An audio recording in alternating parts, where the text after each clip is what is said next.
and brethren, welcome to this month's Solomon Live on this very warm summer's evening across the United Kingdom. And wherever you're listening, you are very welcome. My name is Brodie. I'm the Provincial Communications Officer for Worcestershire, and I have the distinct honour of hosting these monthly webinars of Freemason Conversation. Now, we'll begin in a few minutes, but what I'm doing at the moment is just enabling as many people to get in place as we possibly can. And I can tell you already, before we even begin, we've got nearly 300 people with us. So thank you very much indeed for signing up to this incredible webinar with our incredible guest, the Theatre of Freemasonry, with very worshipful brother Charles Hopkinson Woolley. We'll begin in a few minutes' time.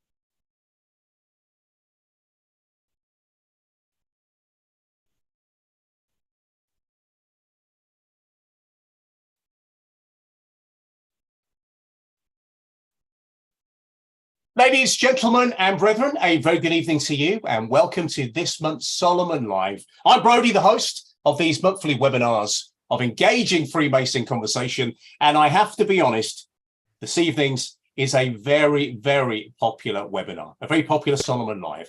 It is with Charles Hopkinson Woolley, very worshipful brother Charles Hopkinson Woolley, who happens to be our Grand Director of Ceremonies. We're going to be focusing on what makes good ritual. What is the role of a Director of Ceremonies? And we're going to be talking about the Redmond test. What is the Redmond test? All those questions and much more will be answered in the next few minutes. But what we're doing at the moment, ladies and gentlemen and brethren, is letting you in nice and early so you don't miss anything when we begin in around 3 minutes' time.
Good evening, ladies and gentlemen and brethren. Welcome to this month's Solomon Live. We'll begin in just a moment. This evening, the Theatre of Freemasonry. Ritual is at the heart of everything we do as Freemasons. And to tell us all about that, the Grand Director of Ceremonies of the United Grand Lodge of England, very worshipful brother Charles Hopkinson Woolley, will be joining us this evening for 45 minutes of engaging, lively Freemason conversation. We'll begin in just a moment's time from now.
Ladies, gentlemen, and brethren, welcome to this month's Solomon Live. My name is Brodie. I'm the Provincial Communications Officer for the rather distinctive province of Worcestershire, and I also have the honour of hosting these monthly webinars of engaging Freemasonry conversation. And the wonderful thing about us being live in your home or wherever you are this evening, if you'd like to put a question to our very special guest this evening, you can do so via our question and answer facility at the bottom of your screen on Zoom. So without any further ado, let's welcome our special guest talking about the theatre of Freemasonry. Very worshipful brother Charles Hopkinson Woolley, the Grand Director of Ceremonies. Sir, how are you? Good evening, Brodie. I'm very well indeed, thank you. How are you? Very good, very good. And are you keeping cool, by the way? Because where I am at the moment, it's a little bit hot in here, and I've got a feeling this quiff's going to come down anytime now. I'm doing my best.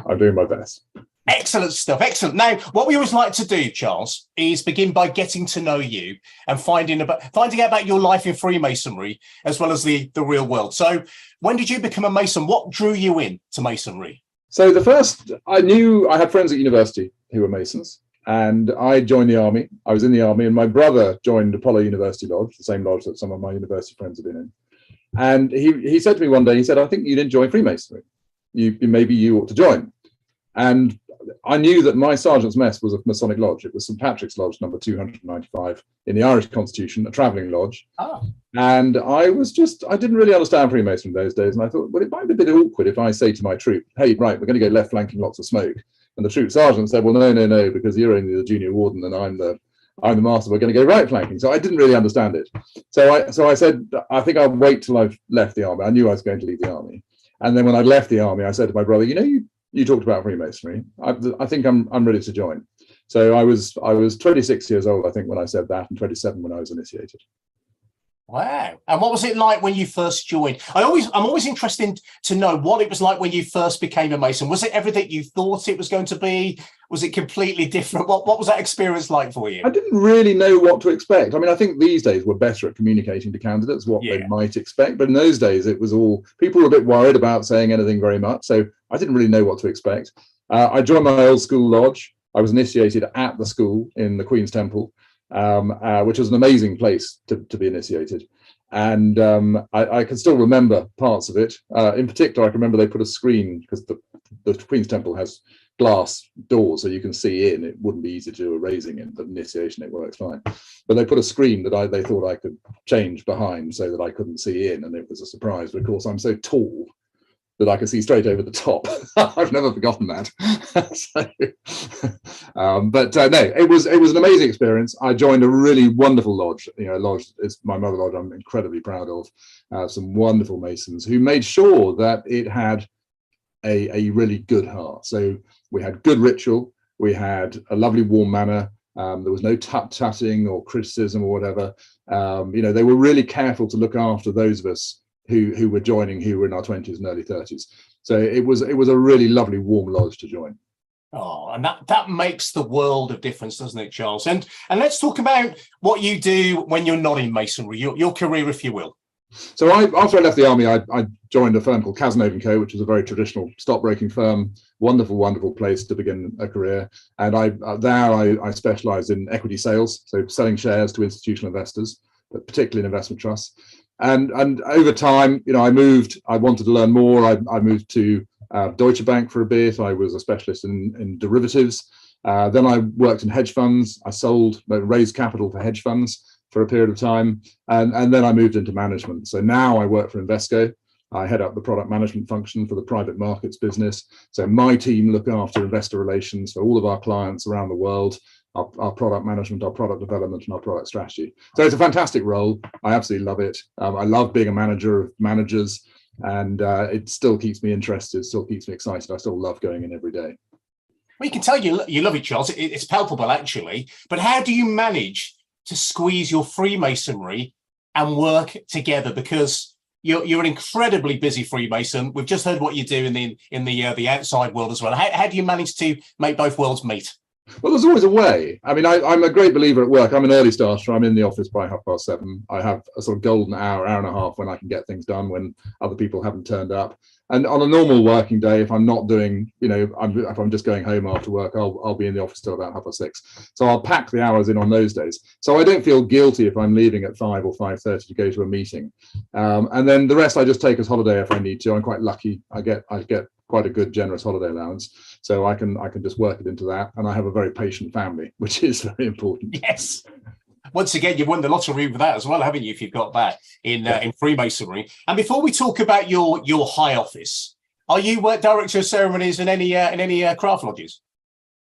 Well, I have been over the years. I mean, the funny thing is that when I was in my I just had joined my mother lodge, and I was just going up inner guard, junior deacon, senior deacon.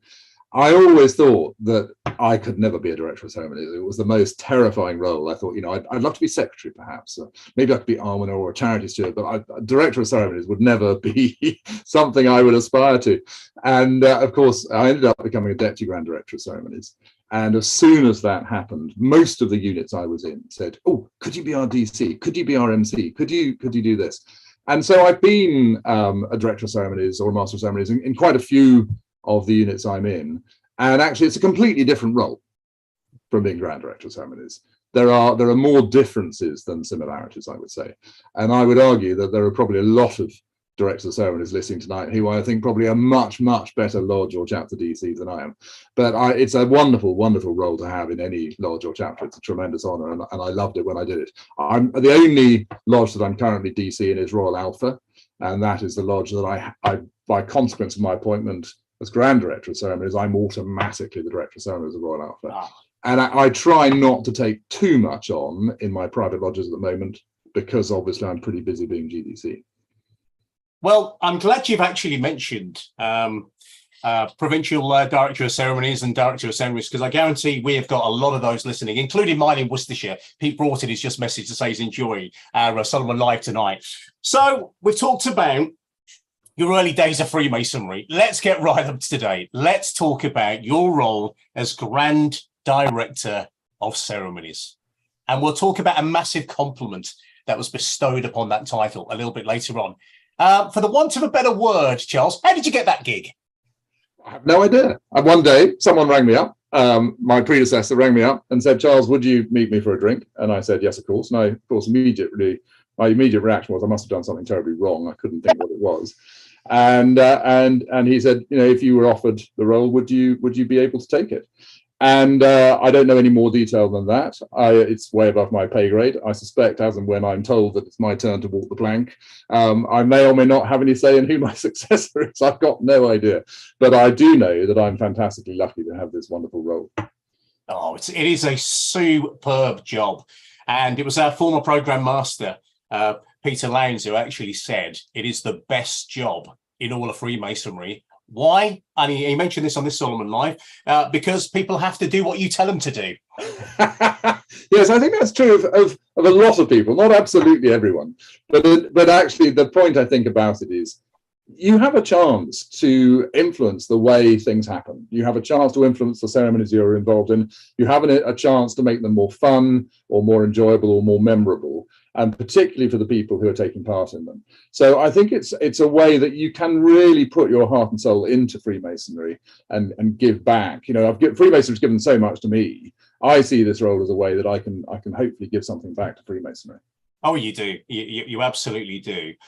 Let's talk about the role of Grand Director of Ceremonies, because we've got lots of people viewing this evening, as you can imagine, varying levels of experience in Masonry, non-Masons joining us as well. How would you describe your role other than quarterly communication and annual investiture? What else does it involve? So if you look at the Book of Constitutions, it says that the Grand Director of Ceremonies shall have control of all of the regalia of the Grand Lodge, which I think means that actually, if that's the case, John Vasquez must be the Grand Director of Ceremonies. But the actual practicalities of the role are that I look after, or my team look after, quarter communications, the annual investitures of Grand Lodge and Supreme Grand Chapter. We will get involved in the bicentenaries, the festivals, and most importantly, provincial grandmasters installations, district grandmasters installations, sometimes grand superintendents. So a lot of those big ceremonial events, we will be involved. And then some of the smaller things too, for example, on Saturday, I escorted the programme master to a meeting of the London Rugby Lodge, which was a hugely well-attended meeting. Saw the pictures or the photographs, absolutely brilliant. A lot of refreshment, great day, huge fun. So it could be anything from taking a ruler to a private lodge to a provincial lodge to a meeting of Grand Lodge. So lots and lots of different things going on through the year. And this brings me on nicely to our first question of the evening, Charles. Thank you ever so much indeed, brethren, for submitting those. And this comes from Liam Kenny, and he says, have you travelled much as GDC in the UK, beyond perhaps? And also, he says, which is lovely, actually, thank you for giving up your time this evening on this very warm Tuesday night across the United Kingdom. So travel within that role. So there's a lot of travel within England and Wales, because obviously when we're doing provincial installations, we will go and do those in location. So we were up in Durham last year, Yorkshire North and East Riding, Yorkshire West Riding. So we had a trio of northern ones quite close together. So yeah, we travel around the England and Wales quite a lot. There have been times when we've gone abroad to do district installations. So as Grand Director of Ceremonies, I've been to Jamaica, I've been to Zambia, I've been to the Orange Free State. So they don't come up that often. So, it's very special when it does. But that does happen occasionally. Oh, that's fantastic. Thank you. And also, and this I learned from our conversation that we had just a few days ago, Charles, your work with our Grandmaster, the Duke of Kent. Tell me about that, because I think a lot of people joining us here who perhaps have a modicum of knowledge about what you do, perhaps don't know that side of your role. Yeah, so I'm effectively his Masonic equerry or ADC. So when he is on a Masonic visit of some sort, whether it's in Freemasons Hall or whether it's somewhere else, I will effectively escort him. So I will meet him at the car door, I will greet him on the pavement, I will look after him until he's finished that Masonic duty and he goes away again. So that's a very, very special part of the role, and one that has been remarkable, really very memorable, and a huge honour. Oh, I can only imagine. Now we need to get right up to date again, because there's a little event going on, just a little event in Wales next Wednesday. Quarterly communication on the road, if you will. The first time this has happened in a very, very long time indeed. How are you feeling about that? Because that must be an all new level of pressure. I am so excited about it. I mean, I think one of the things that we always, as any Grand Director Ceremonies will tell you, is when you travel, you have to be flexible, you have to be adaptable, because you don't know what the temple's going to look like when you get there. Freemasons Hall in Great Queen Street is set up to be absolutely spot on, or we've just evolved how we do it, and it works every time. You know what you're doing.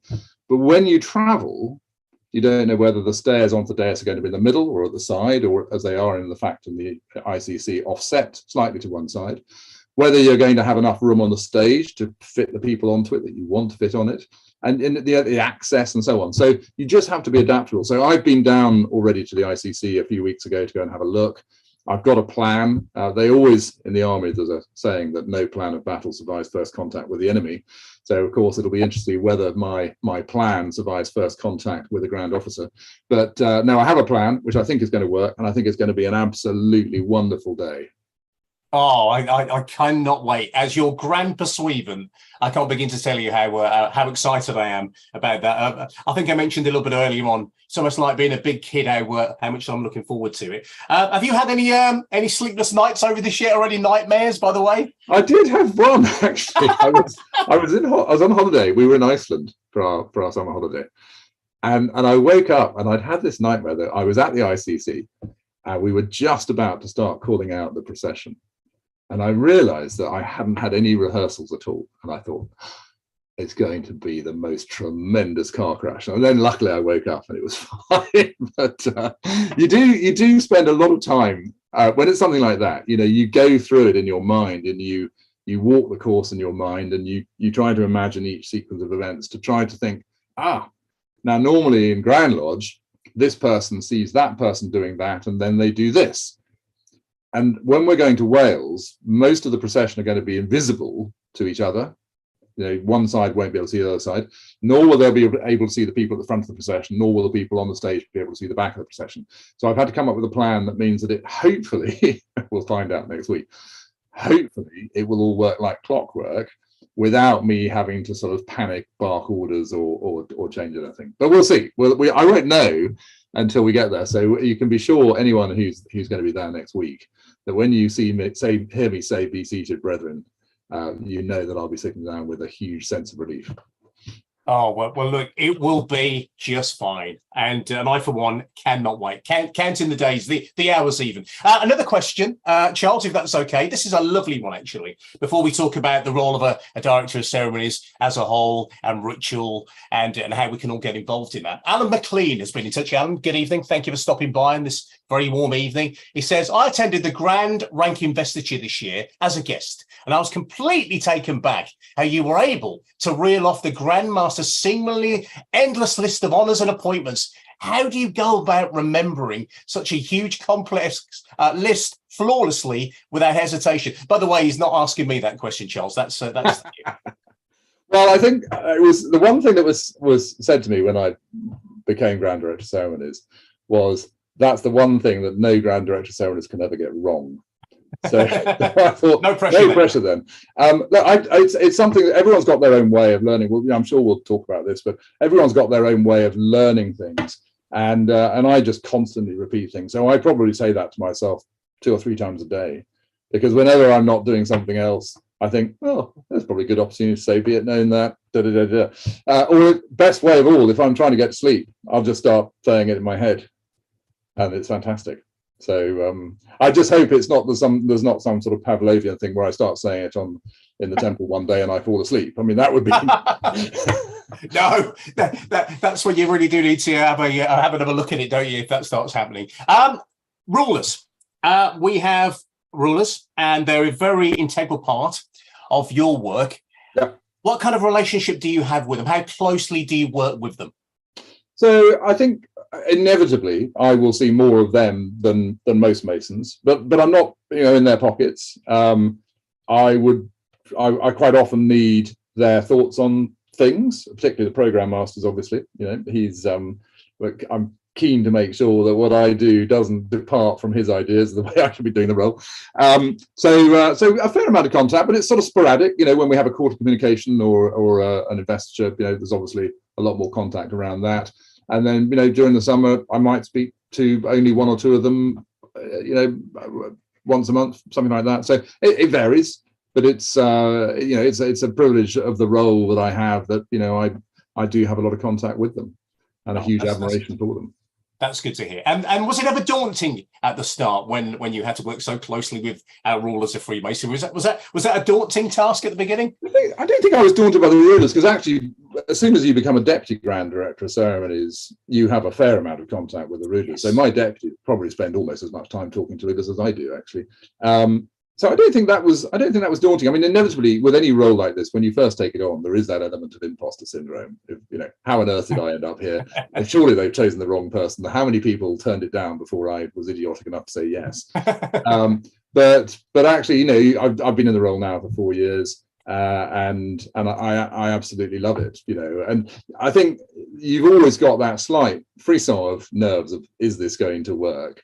If you lose that, I think the danger is, you'll trip over. They always say pride comes before a fall. So I think, you always need that little bit of edge to make sure that you do hopefully perform. No, I think it's just a role that I absolutely adore doing, and I just, my goal always is just to do it as well as I possibly can. And you do a sterling job, sir. And it's so magnificent to hear you talking like that, because let's be brutally honest, you're as human as the rest of us, and it's refreshing to hear that. So let's talk about ritual in Freemasonry, because we're talking about the theatre of Freemasonry and not just the role of director of ceremonies. I know this sounds a little bit silly question to ask, but how important is ritual to what we do as Freemasons and the success of a lodge? Well, I think it's really important, and I think there are 2 things I'd say about the importance of ritual. I think one is that without ritual, We're just a bit like Round Table or Rotarians, but with slightly funny clothing. So I think it's very important from that point of view. But I think the other thing I think is really important is that if you think about the origins of Freemasonry in the 17th century, you'd had royalists and parliamentarians fighting each other. You had Protestants and Catholics killing each other. You then had the Hanoverian succession and Stuarts, feeling that they should have a Jacobite king. So you'd had all of this conflict, which and many of them divided families. I mean, it was worse than Brexit. And then these people said, look, we should leave that at the door of the lodge. We should meet as brothers. We're all men. We shouldn't just be killing that lot of people because that person told us we should be killing them. And so they were trying to bring together all of these different people. Now, how are you going to create trust and a bond between these people? They came up with two ideas. One is secrets.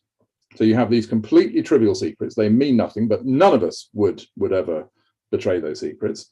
And so you've got this faith that if someone won't betray a trivial secret, they'll keep it secret that you're a Catholic or that you're a Jacobite or so on. So that is really important. And then they wanted to create the shared experience. And the shared experience is the ritual. It's one of those lovely things about Freemasonry. Wherever you go, you meet another Mason, you can immediately strike up a conversation. And the ritual is a really important part of that shared experience. We all learn that ritual. We all deliver parts of that ritual. It is one of those things that binds us all together. So I think the ritual is really important.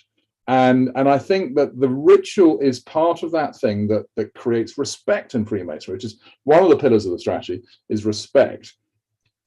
You earn respect by doing good ritual. You show respect by doing good ritual. Respect's always a two-way thing. So I think ritual is a really important building block of the whole thing. And I think without it, it becomes much less special. Absolutely. And sticking with ritual, how important is it? Because we're not all great ritualists. Some are better at ritual than others. I've often said that we don't sign up to be a Shakespearean actor when we join Freemasonry. But what is it like when a ceremony is just absolutely nailed for those in that room, and especially the candidate? Well, then it's super special, isn't it? And that creates pride in the lodge. The candidate's had a good experience, which is super important, probably the most important thing. So then it's lovely. And on the converse, if you go to a lodge where people are reading it and it's a mess and so on, well, just people can't wait to get out of the room. So I think the important thing is make sure that you give it your best. But it's important that lodges divide the work up appropriately. Give people the amount that they can do. Don't try to take on more than you can do. Be honest when you need help. But I'm sure that most people can find the time if they make the time. I learn my ritual when I'm walking from my railway station to my office. I've got a 10-minute walk from Marylebone to Portman Square. So people might see me going down, muttering to myself, thinking I'm mad. And actually what I'm doing is I am saying whatever I need to say in the next thing I'm going to. No, it's great, isn't it? How we all learn our ritual differently, from walking in the park to work, in the car, recording it. There's a million and one ways in the to learn ritual. A very good question, actually, and this is from Aidan Delaney. Thank you very much, Aidan. This is a very good question. What advice would you give to a new Mason? Now, I know that's quite a generic question, but coming into Freemasonry, seeing people like yourself absolutely deliver that ritual to perfection, possibly being a little bit nervous about that, what advice would you give to somebody coming in? So I think the first thing I say is be inquiring. Ask people. Try to, there's that lovely thing in the job about a daily advancement of Masonic knowledge. But I think there is a huge amount to learn in Masonry. I've been a Mason now for 32 years, and I'm still learning stuff every day. So be inquiring, give it your best shot, enjoy it. And I suppose there's one other thing, which is if anyone else asks you to join something else straight away, just say no. Be very careful about how many things you join and when you join them, because you've got to be careful about your work, your private life. They always come before Masonry. Freemasonry is a hobby. And contrary to what you're told in your initiation, it is not free. So I think people will be well advised to be thoughtful about how many things they join and when they join them, because otherwise it can take over your life, and that's sage advice. Absolutely sage advice. And this brings me on to another question. Actually, we're on a bit of a roll at the moment. What other orders are you in, sir? What other orders do you regularly take part in? So other than the Craft and the Royal Arch, I'm in the Ancient Accepted Rite, and I'm in Mark, and I'm in Royal Art Mariner. So those are the orders that I'm in. For me at the moment, that's more than enough, because I'm obviously not just in one craft lodge or in one Royal Arch chapter, or indeed in just one Rose Croix chapter. I'm in 3 Rose Croix chapters, 2 about to be 3 Royal Arch chapters, and 5 craft lodges. So I've got plenty going on. Yeah, plenty going on, but nicely balanced as we discussed earlier. So back to the role of Director of Ceremonies.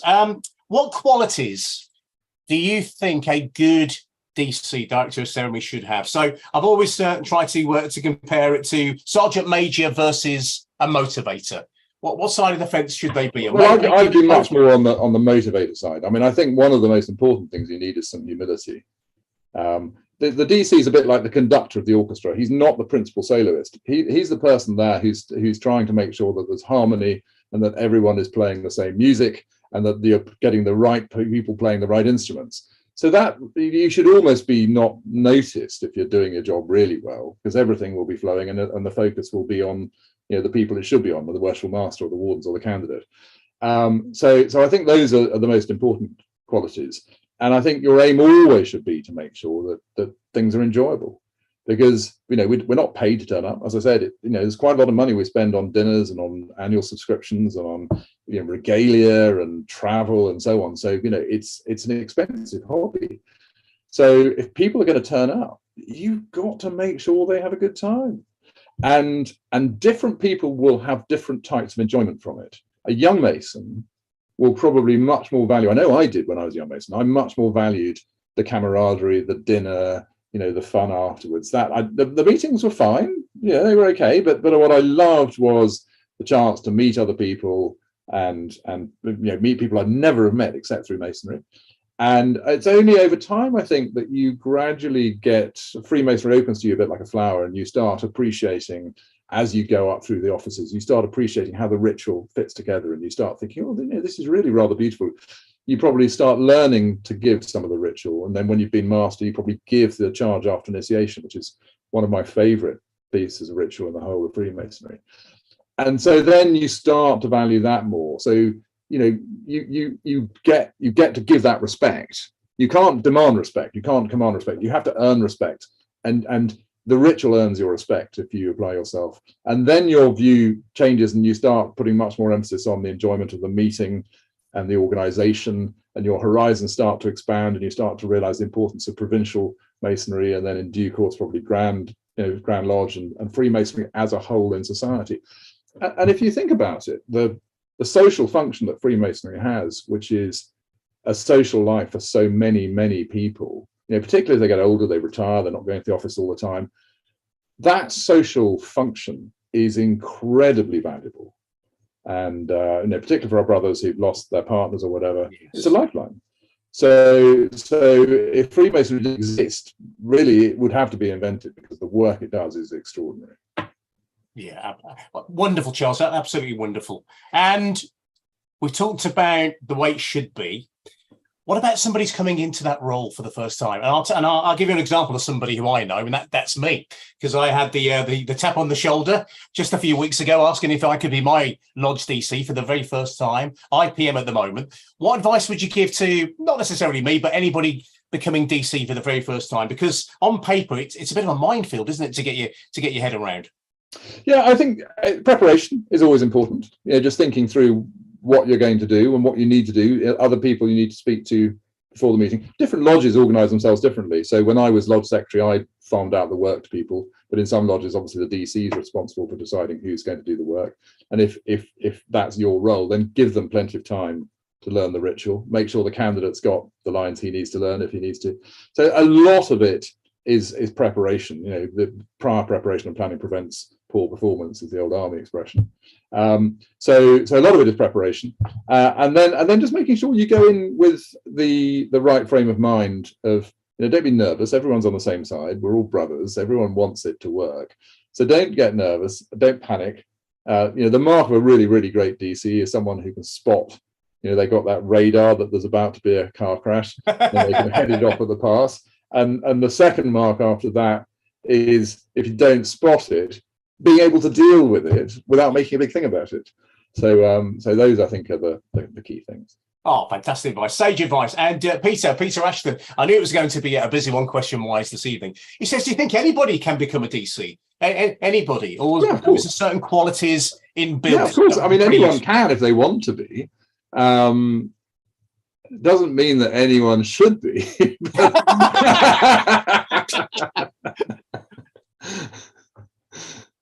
No, that's a really good point, isn't it? Yeah, yeah. Just have a think about that, brethren. And thank you very much indeed for your question as well. How important do you think a DC's role in a lodge is to bring harmony within that lodge, to create really important. I mean, I think lodge meeting? Having been secretary and DC, I think the secretary's role is absolutely the most important role in a lodge, because a good secretary will make a lodge successful and or more successful than it would be, and a bad secretary can destroy a lodge. But I would say that the DC is probably the next most important thing, because you are going to be one of the driving forces for the success of the meeting. And as we've just said a bit earlier, if you've got a bad meeting with bad ritual and people reading the book, that just sort of kills the whole evening. And even if you have a great dinner afterwards, it won't really encourage people to turn up next time. So as DC, you've really got to try to make sure that, as I said, you give people the amount of work they can do. You help them with finding a way they can learn it, whether that's writing it, reading it, recording it, playing it back to themselves, whatever their method that works best for them. And if you can have a rehearsal, that's always great. It always helps. I think it's harder and harder. Certainly my mother lodge now, we find it really difficult for the young guys. We've got quite a few people in their 20s and 30s who are working extremely hard, probably find it difficult to get away to a rehearsal. So we end up sometimes doing things on Zoom, talking them through it. Are you happy? Whatever. I do a lot of walking around my dining room table. I do a lot, both physically walking around my dining room table, imagining it's a floor of a lodge, and quite a lot mentally walking around my dining room table. So yeah, I think it's just being realistic about what people can or can't do. Anyone, my mother lodge, we had a chap who wasn't a very good ritualist, but he wanted to go through the chair. We made sure as long as he could open and could close, we could farm out pretty much everything else. So yeah, there's always a way to get someone through the chair, even if they're not a great ritualist. But don't embarrass people. If someone's not a great ritualist, don't say, here, you're doing all of this, and then expect them to get it right. You're just setting them up to fail. It's not fair on them, and it's not fair on everyone else. Brilliant. Ladies and gentlemen and brethren, we're joined this evening by the Grand Director of Ceremonies, and still to come, we will be talking about why is the DC's jewel two rods tied by a ribbon, and what is the Redmond test. But before we get to those questions, let's ask you about Lodge of Instruction. As a DC, as a Grand Director of Ceremonies, in your opinion, how important is a Lodge of Instruction? It's a good question, actually. I'm the Grand Director of Ceremonies, not the Grand Director of Ritual. So I don't think I've got anything more to say on this subject than most people. But what I would say is if someone hasn't learnt their lines by the time they get to the rehearsal, it's going to be quite challenging for them. Yes. I would encourage people to try to make sure they've learned their lines before you have the rehearsal, because the rehearsal's about bringing it all together and the movements, the ceremonial side rather than the ritual. So, but yeah, books open, books closed. I think you sort of slightly play it by ear, depending on whether the brother has learned his ritual, which case books away, or if he hasn't, well, okay, have the book out, but impress upon them the importance of making sure you don't have books in the lodge. And it's also an opportunity as well, isn't it, Chelsea, of bonding more with your lodge members. Absolutely, well, absolutely. Yeah, once a month or whatever that might be. And I think one of the things I would say is that what works for one lodge isn't necessarily the same as something that's going to work for another lodge. So in the same way that evolution, that wonderful, evolution fills every available evolutionary niche with a creature that is adapted to fit that niche. Lodges should all be different. There should be lodges, we've seen the interest in special interest lodges, the growth in those with, football lodges, rugby lodges, biker lodges, and so on. So if we ended up with 6,000 lodges that were all identical, we would only cater to people that lodge worked for. So there might be some lodges where actually they want a lodge of instruction every week because they meet somewhere remotely, they're retired mainly, and actually what they really want is an hour of chit chat and then off to the pub. And that might be what they want. Whereas you've got a lodge of busy young professionals in London, and they're just not going to be able to commit to that. So you have to think about it when you're running a lodge as to who is this lodge for? Bring in recruits that fit more or less what you're aiming at. Don't be surprised if you are meeting at 4 o'clock and having a 3-hour meeting. Don't be surprised if you find it hard to attract young professionals. If you want to attract young professionals, don't open until 6 or 6:30. Keep the meeting as quick as you can. Get into dinner and make sure that people can get away by 9:30. You should be able to do all of that, and that way you'll attract young professionals. But equally, if you've got mainly retired people, they probably want a bit of a longer meeting, bit more of that, a longer time over dinner, meet more often. So think about what your lodge is for and what it's trying to do, and then make sure that you are setting it up to work for that constituency of members. So right, it clearly isn't a one size fits all. Let's talk about the Redmond test. Now, Graham Redmond.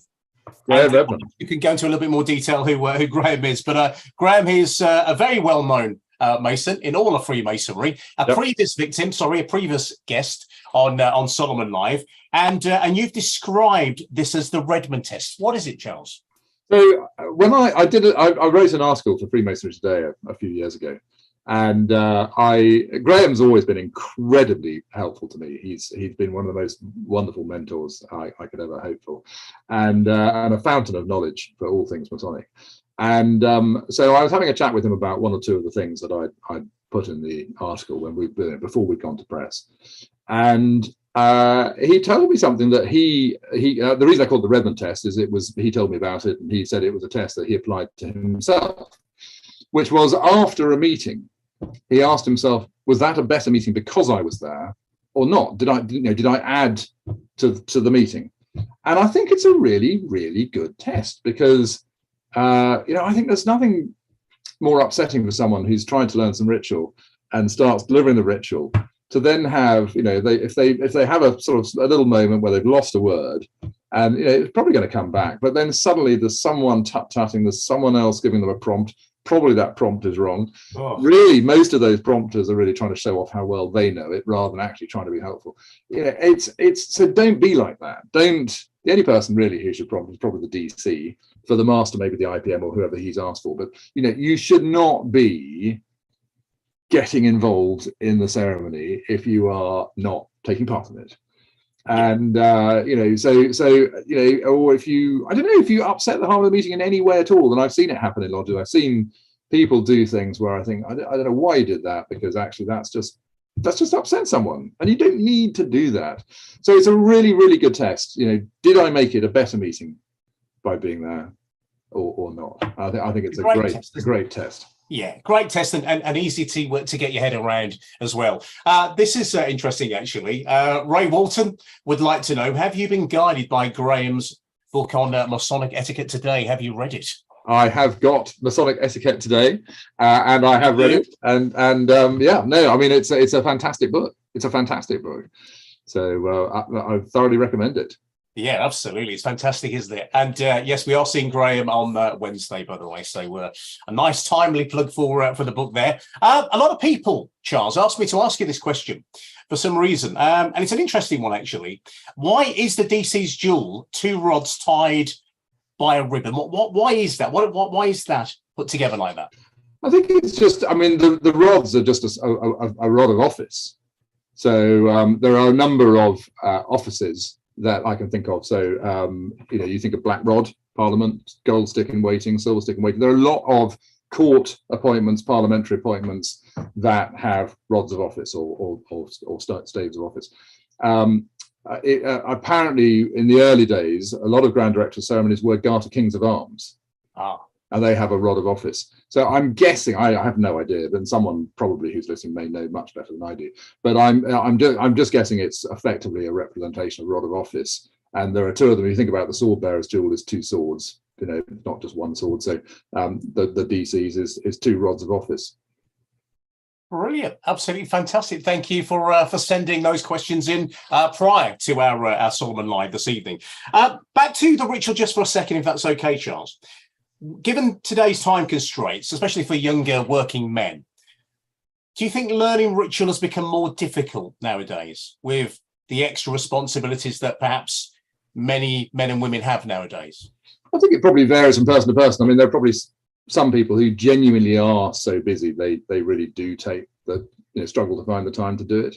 But I think most of us, it's a question of working out how to make the time. So as I said, I learn my ritual now when I'm walking to the office from Marylebone Station. But when I lived in London, I'd learned it on the tube. And on one occasion, a wonderful chap came up to me and he said, "Oh, what are you revising?" And he spotted I had my little blue book open, and I was reading it on the train going from Waterloo to Bank. And I visited his lodge, and he visited my lodge. Poor chap died a couple of years ago, but he was a lovely chap. We became good friends. But everyone has to work out when is the time for you to learn it. Is it 10 minutes before you turn your light out at night? Is it on your commute? Is it in the morning? When you get up. I think it's everyone could find the time if they applied their minds to it, and you probably need 10 or 15 minutes a day. If you think of all of us, I'm sure, listen to music. I'm sure lots of us have music where we know the words. We probably all know the words to the music we grow up with. If you can learn that, you can learn ritual.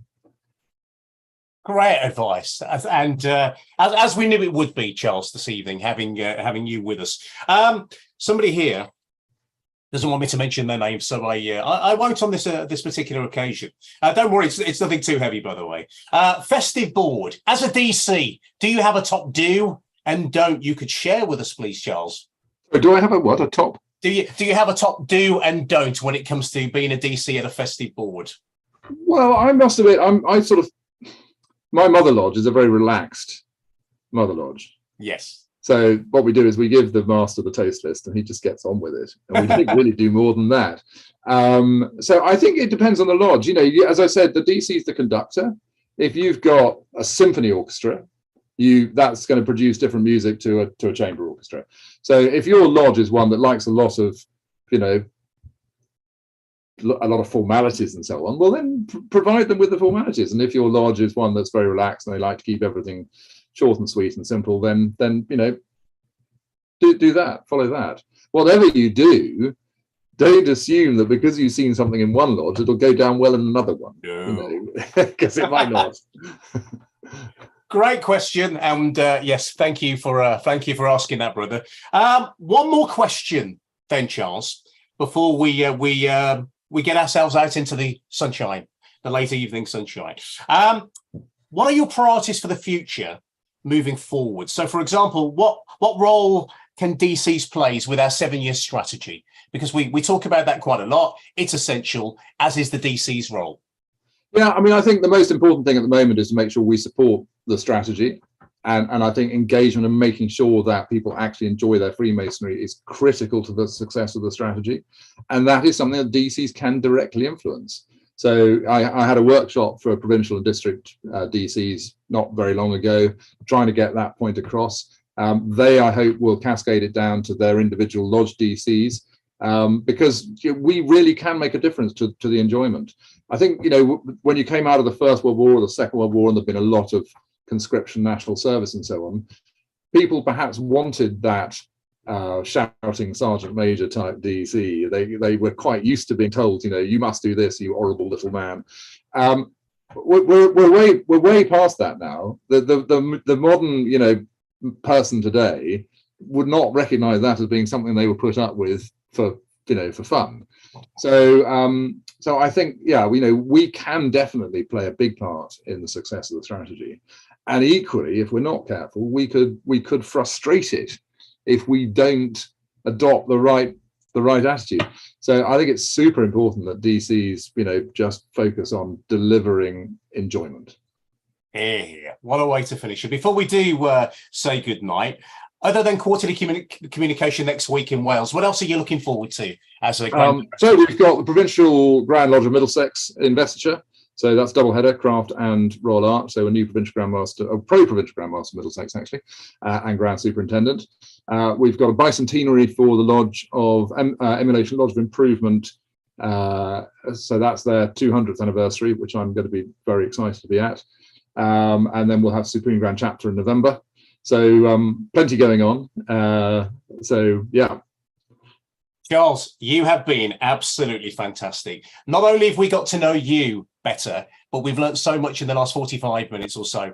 but most importantly, have you enjoyed your Solomon Live experience? I have. I hope one day I might be lucky enough to be invited back again, Brody. It's been great fun. Thank you. Well, listen, I'll see you Tuesday. Charles, thank you so much. We can't thank you enough. And ladies and gentlemen and brethren, a very special Solomon Live for you to put in your diary. Our next Solomon Live will be Tuesday, the 10th of October, where our topic will be Night at the Museum, where we will be live from Freemasons Hall. We're taking the show on the road, so to speak. What could possibly go wrong? The Museum of Freemasonry is full of unusual artifacts with incredible stories which tell the history of Freemasonry.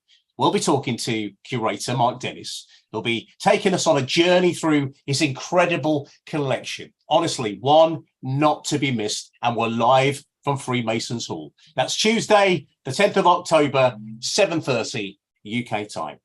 And if you haven't done so already, please register for Solomon. You'll find it at solomon.ugle.org.uk, full of useful and fantastic content for your daily advancement in Masonic knowledge. Until then, thank you for joining us. Stay safe and cool, and we'll see you back here next month. Good evening, everybody.